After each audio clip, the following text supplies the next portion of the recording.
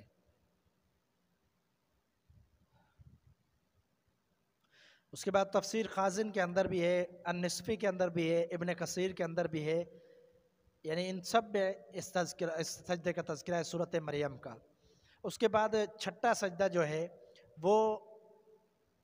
صورت حج میں سجدہ ہے، چھٹا اور ساتواں دونوں سجدے صورت حج میں ہیں، یعنی صورت حج میں 2 سجدے ہیں۔ پہلے رکوع میں سجدہ ہے، اور پھر دوسرے سجدے کی آیت بھی اسی صورت حج کے اندر موجود ہے۔ اس کے بعد شاہ صاحب نے کچھ اس پر بات کی ہے، یعنی صورت حج کا تذکرہ۔ اس صورت کے پہلے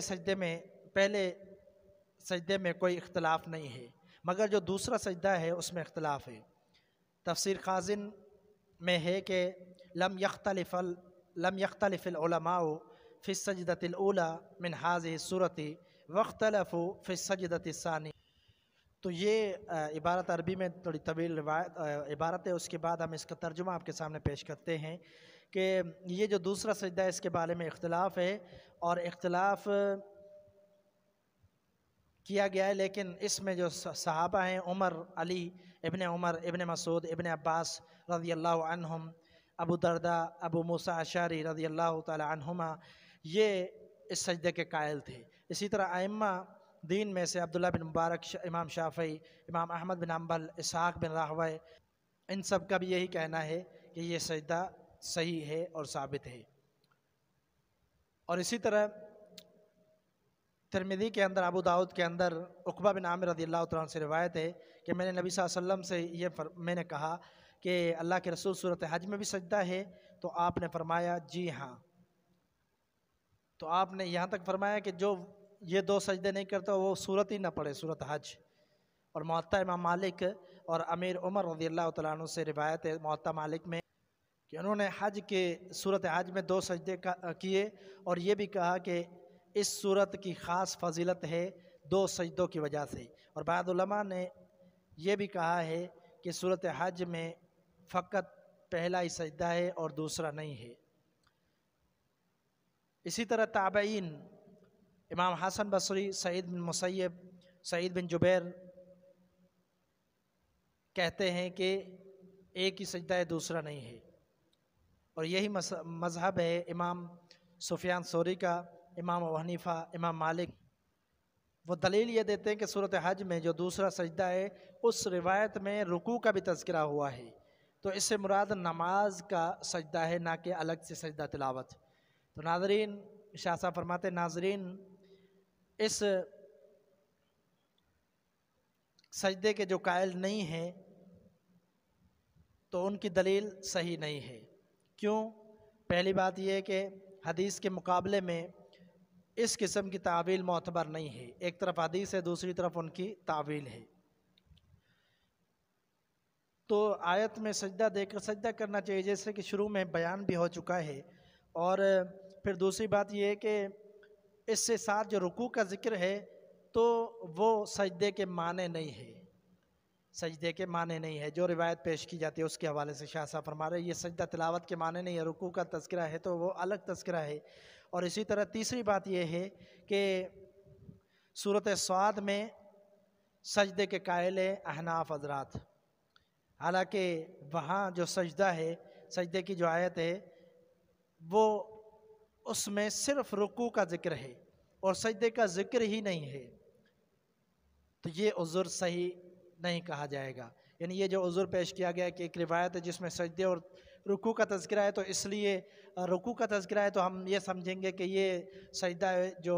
نماز والا سجدہ ہے. تو جو سعاد والا سجدہ ہے اس کے احناف قائل ہے، حالانکہ وہاں صرف رکوع کا سجدہ رکوع کا تذکرہ ہے، اس روایت میں سجدے کا تذکرہ نہیں، پھر بھی وہ سجدہ کرتے ہیں. تو ان کے اپنے طور پر بھی اگر دیکھا جائے تو یہ دلیل نہیں بنتی سجدہ نہ کرنے کی. اس کے بعد فائدہ ذکر کرتے شاہ صاحب فرماتے ہیں کہ اوپر عقبہ بن عامر کی جو روایت جس میں عبداللہ بن لہیہ ہے وہ راوی ضعیف ہے، جیسے المیزان کے اندر ہے اور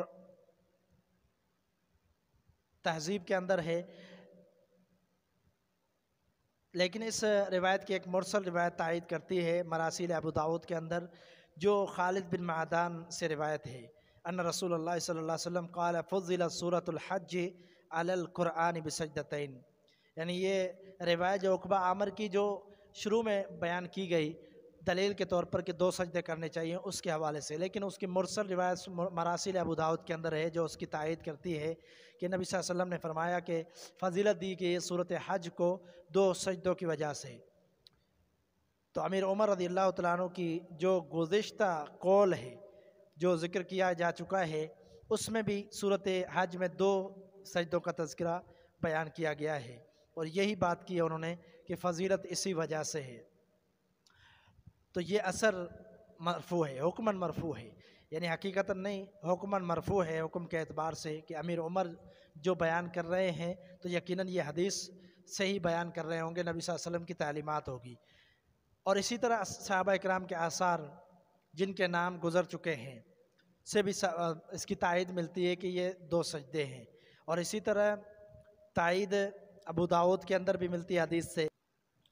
تو ابن ماجہ کے اندر روایت بھی ہے سیدنا عمر بن عاص سے کہ فرماتے ہیں کہ نبی علیہ الصلوۃ والسلام نے 15 سجدے پڑھائے، قرآن میں 15 سجدے پڑھائے. تو 3 سجدے مفصل صورتوں کے اندر، یعنی صورت حجرات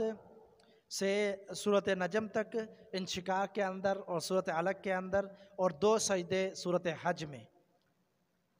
ان سب روایتوں کو حافظ ابن کثیر رحمہ اللہ اپنی تفسیر کے اندر لانے کے بعد یہ لکھتے ہیں کہ وَهَذِهِ شَوَاهِدُ يَشُدُّ بَعْضُهَا بَعْضًا، یہ شواہد ہیں جو ایک روایت دوسری روایت کو مضبوط کرتی ہے، اور اس سے دلیل ملتی ہے کہ سجدے 2 ہیں سجدے صورت حج کے اندر.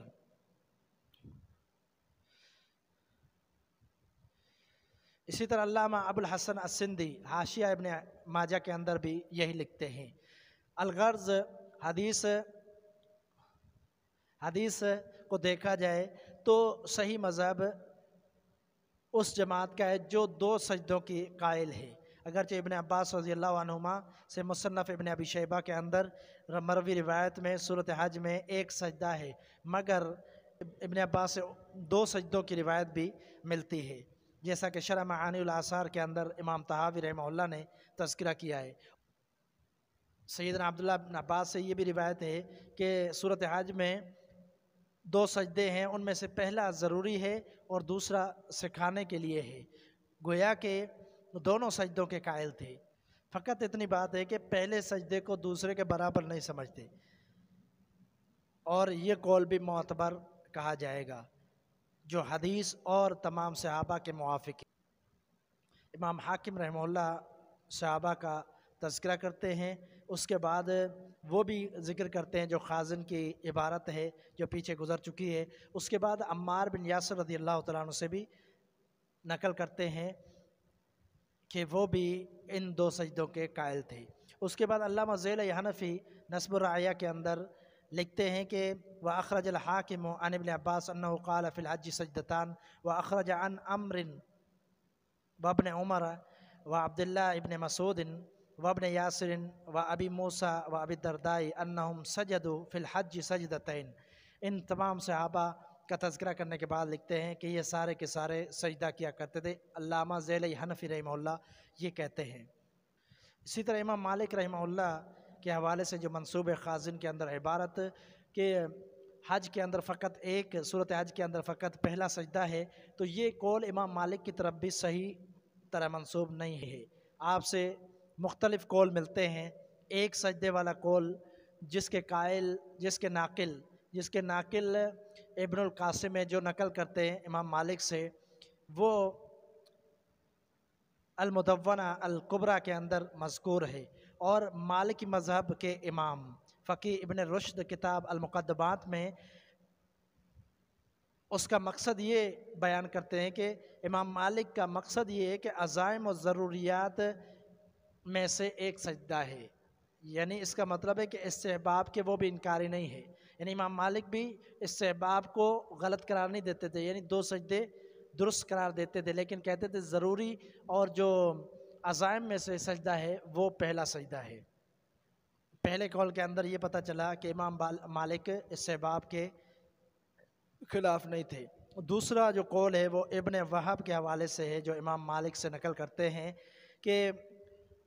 سب سجدے، یعنی حج کے 2 سجدے اور جو باقی سجود ہیں، یہ سارے کے سارے ضروری سجود ہیں۔ اور ابن رشد یہ کہتا ہے کہ ابن حبیب اور جتنے دوسرے مالکی ہیں ان سب کا یہی مذہب ہے، یعنی سارے سجدے اور صورت حج کے 2 سجدے یہ ضروری ہے، یہ امام مالک کا قول تھا، اسی طرح دیگر مالکی بھی کہتے ہیں۔ بلکہ امام مالک کا جو صحیح مذہب ہے تو یہی ہے کہ سجدے 2 ہے صورت حج کے اندر۔ اسی طرح مالکی مذہب کے ایک بلند پایا ایک چوٹی کے عالم قاضی ابوبکر ابن العربی احکام القرآن میں لکھتے ہیں کہ عمر رضی اللہ تعالیٰ عنہ نے صورت حج کے دوسرے سجدے کو بھی سجدہ تلاوت قرار دیا ہے، اور میں بھی اسی طرح کہتا ہوں اور عمل کرتا ہوں، یعنی دوسرا سجدہ میں بھی کرتا ہوں۔ اس لیے خود امام مالک عمر رضی اللہ تعالیٰ عنہ سے 2 سجدوں کے حکم کو نقل کرتے ہیں، اور ابن عمر سے بھی 2 سجدوں کو نقل کیا ہے امام مالک۔ اور ابن عمر رضی اللہ تعالیٰ عنہ صحابہ میں سب سے بڑھ کر نبی علیہ السلام کی تابعداری کا خیال کیا کرتے تھے۔ اسی طرح عقبہ بن عامر کی حدیث میں رسول اللہ صلی اللہ علیہ وسلم سے 2 سجدوں کا ذکر ملتا ہے، جو روایت پیچھے گزر چکی ہے۔ الغرض امام مالک کا صحیح مذہب 2 سجدوں کے بابت ہی ہے، اور ہندوستانی علماء احناف کے سرتاج علامہ عبدالحی لکھنوی حنفی رحمہ اللہ معطا محمد کے حاشے التعلیق الممجد میں لکھتے ہیں کہ اس مسئلے کے متعلق حق یہی ہے جیسا کہ امیر عمر اور ابن عمر رضی اللہ تعالیٰ عنہما سے ثابت ہے، یعنی صورت حج میں 2 سجدے ہیں۔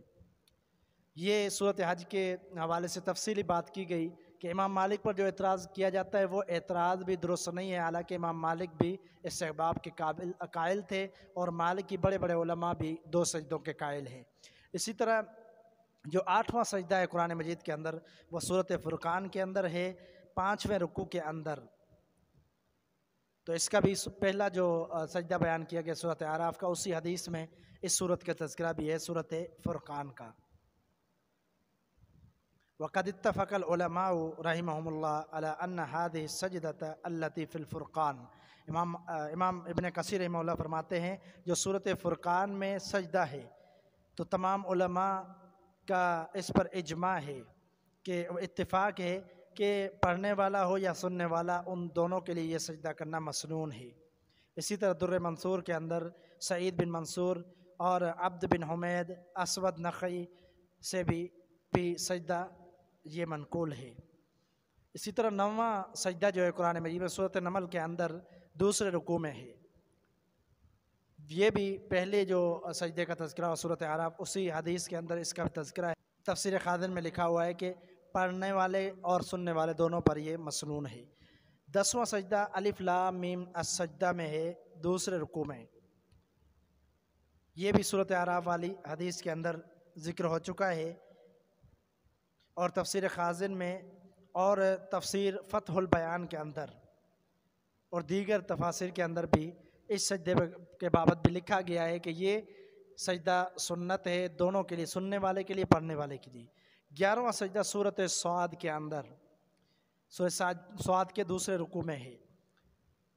سورۃ اعراف میں اس سورۃ اعراف کا جو سجدہ ذکر کیا گیا اسی حدیث میں اس کا تذکرہ ملتا ہے۔ امام ابن کثیر رحمہ اللہ لکھتے ہیں کہ وَقَدْ اخْتَلَفَ الْأَئِمَّةُ فِي سَجْدَةِ الصَّعْد، سجدہ صاد سورت کے اندر جو سجدہ ہے اس میں ائمہ نے اختلاف کیا ہے۔ کیا اختلاف کیا ہے؟ یہ ایک طویل عربی عبارت ہے، تو اس کو ہم ترجمے میں پیش کر دیتے ہیں کہ سورۃ صاد کا جو سجدہ ہے اس کا ضروری ہونا نہ ہونا اس میں اختلاف ہے کہ ضروری ہے یا نہیں۔ امام شافعی کا آخری قول اور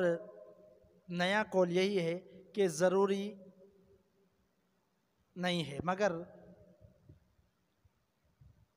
مگر شکرانے کے طور پر یہ سجدہ کرنا چاہیے۔ مسند احمد کے اندر، صحیح بخاری کے اندر اور ابو داؤد، ترمذی، سنن نسائی، ان کے اندر یہ روایت ہے ابن عباس رضی اللہ تعالیٰ عنہ سے کہ صاد کا جو سجدہ ہے وہ ضروری سجدوں میں سے نہیں ہے، یعنی عزائم السجود میں سے نہیں ہے۔ اور عبداللہ بن عباس رضی اللہ تعالیٰ عنہ فرماتے ہیں رسول اللہ صلی اللہ علیہ وسلم کو میں نے دیکھا کہ آپ سجدہ کرتے تھے سورۃ صاد میں۔ اور نسائی کی تفسیر میں جو بات ہے وہ یہ ہے کہ ابن عباس رضی اللہ تعالیٰ عنہ سے روایت ہے کہ رسول اللہ صلی اللہ علیہ وسلم صاد میں سجدہ کیا اور فرمایا کہ داؤد علیہ السلام توبہ کرتے وقت سجدہ کیا، داؤد علیہ السلام نے توبہ کرتے ہوئے سجدہ کیا، اور ہم بھی شکرانے کے طور پر یہ سجدہ کرتے ہیں۔ اس روایت کی سند کے راوی سب ثقہ ہیں اور معتبر ہیں، پھر بھی ابن کثیر اپنی سند سے ابن عباس رضی اللہ تعالیٰ عنہ سے روایت کرتے ہیں۔ ایک شخص رسول اللہ صلی اللہ علیہ وسلم کے پاس آیا اور بیان کیا کہ میں نے خواب میں دیکھا ہے گویا کہ میں کسی درخت کے پیچھے نماز پڑھی ہے، پھر میں نے سجدے کی آیت پڑھی اور سجدہ کیا، تو جو وہ درخت تھا جس کے پیچھے میں نماز پڑھ رہا تھا اس نے بھی میرے ساتھ سجدہ کیا اور یہ دعا پڑھی جس کا ترجمہ مسئلہ نمبر 10 میں ذکر ہوگا، یعنی مسئلہ نمبر 10 آئے گا۔ ابھی یہ 9واں مسئلہ چل رہا ہے اور مسئلہ نمبر جو 10 آئے گا شاہ صاحب فرماتے ہیں اس دعا کا ترجمہ ہم وہاں ذکر کریں گے انشاءاللہ۔ ابن عباس رضی اللہ تعالیٰ عنہ فرماتے ہیں کہ میں نے رسول اللہ صلی اللہ علیہ وسلم کو دیکھا کہ آپ سجدے کی آیت پڑھتے تو سجدہ کرتے اور آپ سجدہ کرتے، اور میں نے آپ سے وہی درخت والا جو واقعہ ایک صحابی نے ذکر کیا تو آپ صلی اللہ علیہ وسلم وہی دعا اس میں پڑھا کرتے تھے۔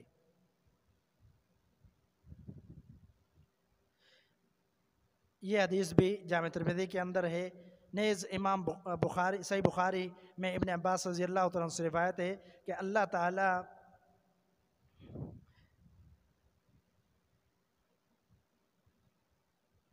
تعالیٰ نے اپنے پیغمبر کو پچھلے انبیاء کی پیروی کا حکم دیا ہے،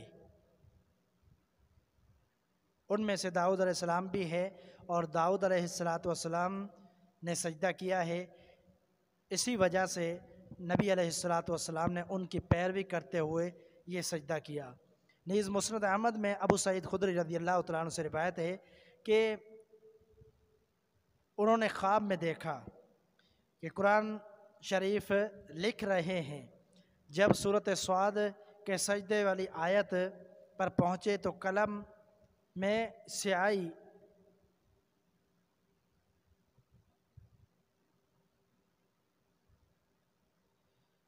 قلم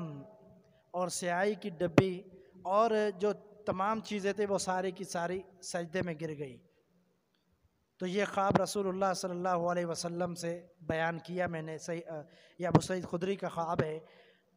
اس کے بعد نبی علیہ السلام نے ہمیشہ سجدہ کرتے رہے، یعنی صاد کا سجدہ ہمیشہ کرتے رہے۔ نیز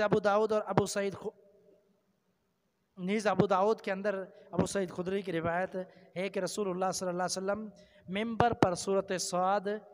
پڑھی۔ پھر آپ صلی اللہ علیہ وسلم جب سجدے تلاوت پر پہنچے تو آپ صلی اللہ علیہ وسلم منبر سے اترے اور سجدہ کیا،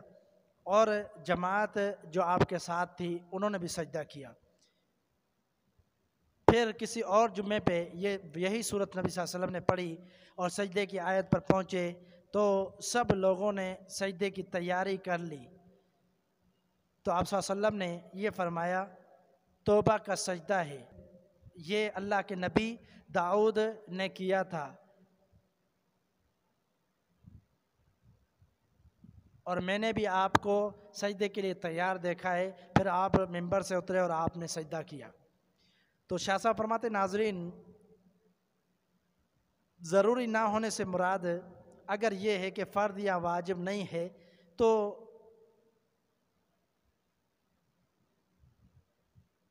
تو یہ حکم تمام سجدوں کے لیے ہے، جیسا کہ پہلے مسئلے میں بیان ہو چکا ہے۔ اور اگر مستحب اور سنت ہونے کا معاملہ ہے تو اس میں کوئی شک نہیں ہے۔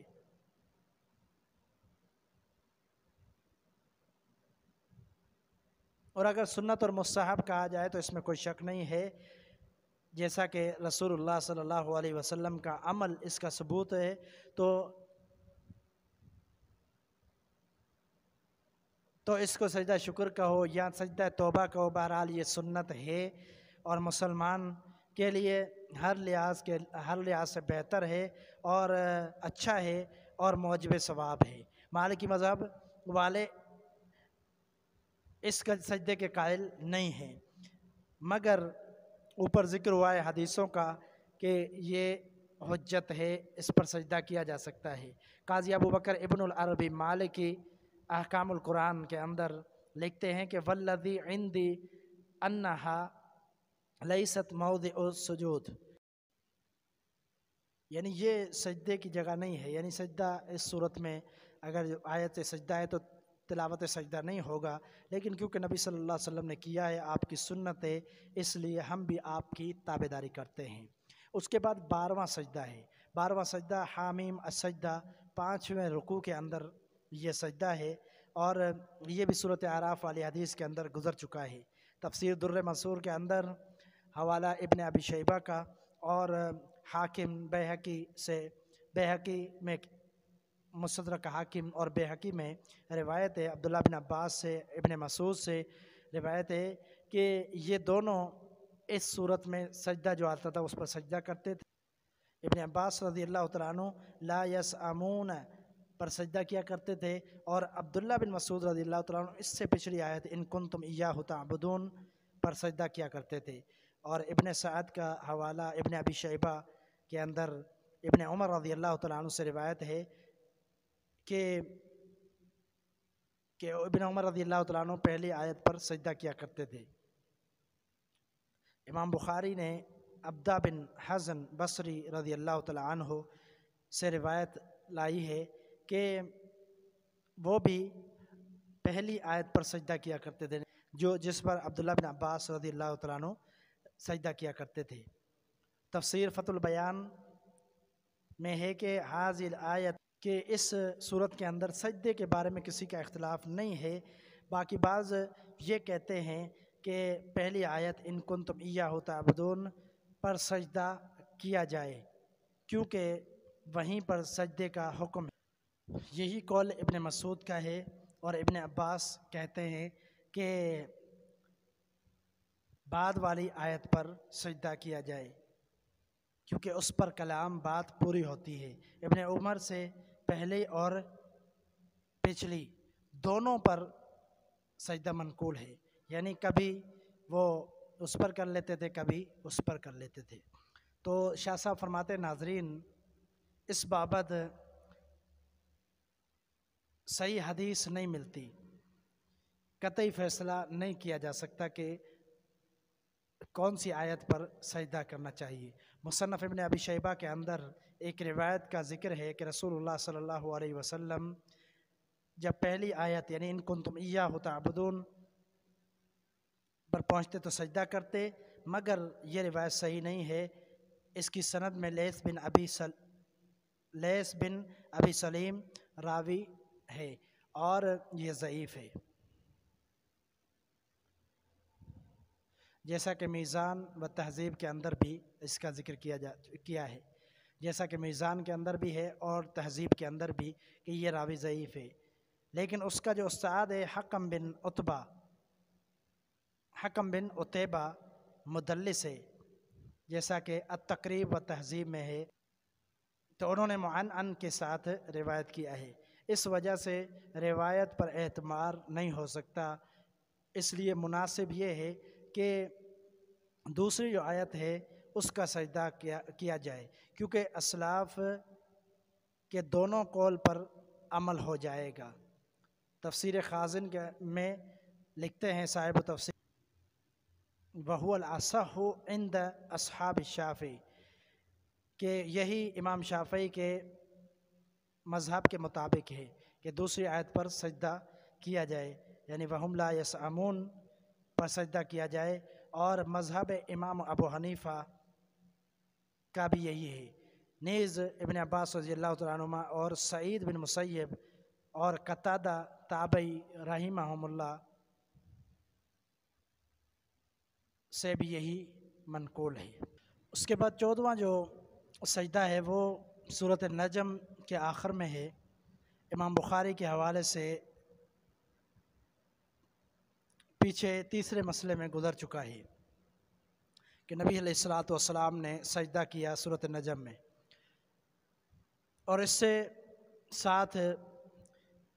کتنے ہی لوگوں نے سجدہ کیا، یعنی نبی صلی اللہ علیہ وسلم کے ساتھ کتنے ہی لوگوں نے سجدہ کیا۔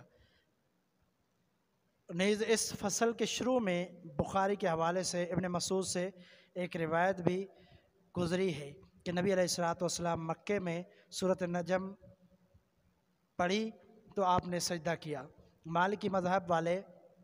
اس سجدے کے قائل نہیں ہیں، مگر یہ حدیثیں جو گزر چکی ہے یہ حجت ہے، اور فصل کے شروع میں یعنی چوتھی فصل کے شروع میں حدیث گزری ہے کہ رسول اللہ صلی اللہ علیہ وسلم نے سورۃ النجم سنی تو آپ نے سجدہ نہیں کیا، تو اس کا مطلب یہ نہیں ہے کہ اس صورت میں سجدہ ہی نہیں ہے، بلکہ سجدہ تو ہے، کیونکہ نبی صلی اللہ علیہ وسلم نے خود بھی سجدہ کیا تھا جب خود آپ صلی اللہ علیہ وسلم نے پڑھی تھی، مگر کسی وقت اگر سجدہ نہ ہو تو یہ امت کو سبق ہے کہ ضروری نہیں ہے، یہ نفلی سجدہ ہے، فرض اور واجب نہیں ہے، جیسا کہ اوپر بیان ہو چکا ہے۔ ابن العربی مالکی احکام القرآن کے اندر لکھتے ہیں کہ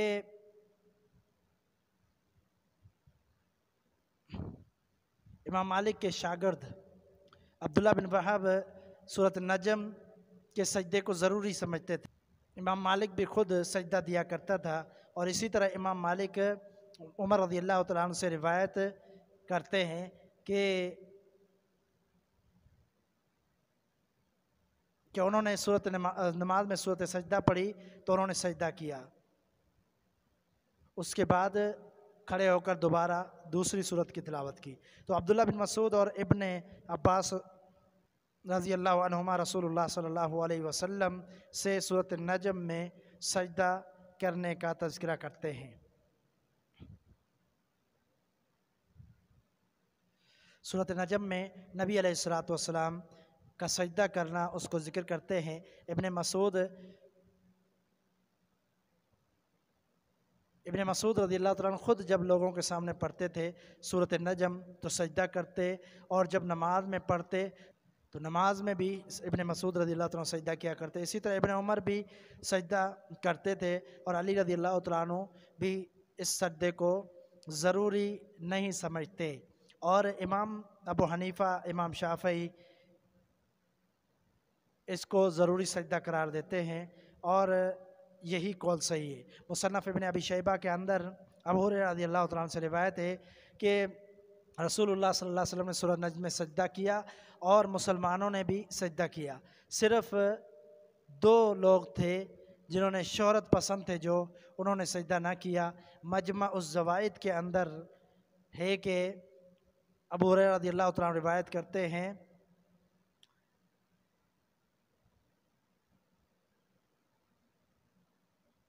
کہ میں رسول اللہ صلی اللہ علیہ وسلم کے پاس سورہ نجم لکھ رہا تھا، تو جب سجدے کی آیت آئی تو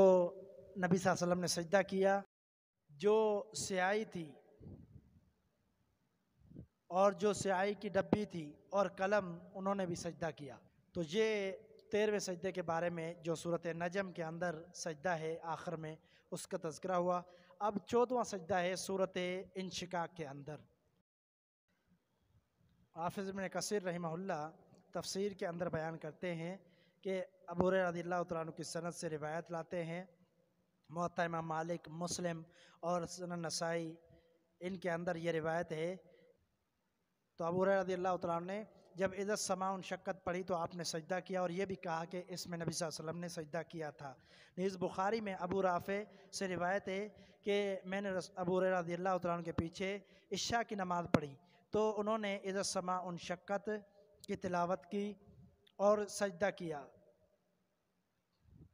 تو آپ سے پوچھا گیا کہ آپ نے ایسا کیوں کیا؟ تو کہتے ہیں کہ نبی صلی اللہ علیہ وسلم کے پیچھے میں نے نماز پڑھی تو آپ صلی اللہ علیہ وسلم کے پیچھے تو میں نے وہاں بھی سجدہ کیا تھا، تو اسی وجہ سے میں نے سجدہ کیا، اور میں کرتا رہوں گا ہمیشہ جب تک میرے جان کے اندر جان ہے، یعنی جب تک زندگی ہے میں کرتا رہوں گا۔ یہ روایت مسلم کے اندر ہے، ابو داؤد کے اندر ہے اور سنن نسائی میں بھی ہے۔ نیز مسلم وغیرہ میں ابو ہریرہ سے روایت ہے کہ رسول اللہ صلی اللہ علیہ وسلم کے ساتھ ہم اذا السماء انشقت اور اقرأ بسم ربک الذی خلق پڑھتے تو ہم نے آپ کے ساتھ سجدہ دیا۔ در منصور میں بھی ہے، معجم بغوی اور طبرانی صفوان بن عسال سے روایت ہے کہ ان نبی صلی اللہ علیہ وسلم سجد فی اذا السماء انشقت، نبی صلی اللہ علیہ وسلم نے اس میں بھی سجدہ کیا، اور نبی صلی اللہ علیہ وسلم نے سجدہ کیا اذا السماء انشقت میں، یعنی یہ صورت انشقاق ہے۔ تو یہ دلائل تھے صورت انشقاق کے سجدے کے حوالے سے۔ آخری سجدے کا تذکرہ شاہ صاحب رحمہ اللہ کرتے ہیں، 15واں سجدہ، وہ صورت علق کے اندر ہے، اقرأ بسم ربک الذی خلق۔ تو یہ پچھلے ہی مسئلے کے اندر یعنی 14ویں سجدے کے اندر ذکر ہو چکا ہے کہ یہ روایت معجم بغوی طبرانی کے حوالے سے در منصور میں ذکر کی جا چکی ہے، صفوان بن عسال کی۔ نیز مستدرک حاکم کے اندر علی رضی اللہ تعالیٰ عنہ سے روایت ہے کہ قال عزائم السجود فی القرآن الف لام میم تنزیل و حامیم تنزیل السجدہ والنجم و اقرأ بسم ربک الذی خلق، یعنی علی رضی اللہ تعالیٰ عنہ فرماتے ہیں کہ ان صورتوں کے سجدے ضروری ہیں، الف لام میم تنزیل اور الف حامیم تنزیل السجدہ اور سورۃ نجم اور اقرأ بسم ربک الذی خلق، یعنی سورۃ علق۔ تو کہتے ہیں کہ مجھے عجب ہے کہ جو مفصل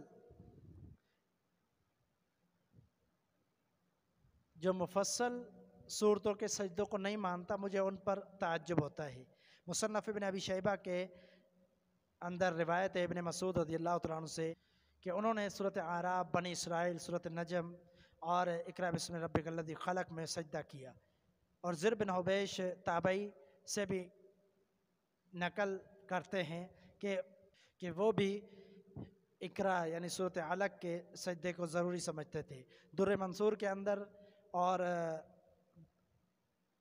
کے اندر مسند بزار، طبرانی، حاکم، ابن مردویہ، ابو نعیم اور بیہقی میں عباس رضی اللہ تعالیٰ عنہ سے روایت بھی منقول ہے کہ رسول اللہ صلی اللہ علیہ وسلم نے سورۃ اقرأ یعنی علق پڑھی، جب نبی علیہ السلام آخر میں پہنچے تو آپ صلی اللہ علیہ وسلم نے سجدہ کیا۔ وما توفیق الا باللہ۔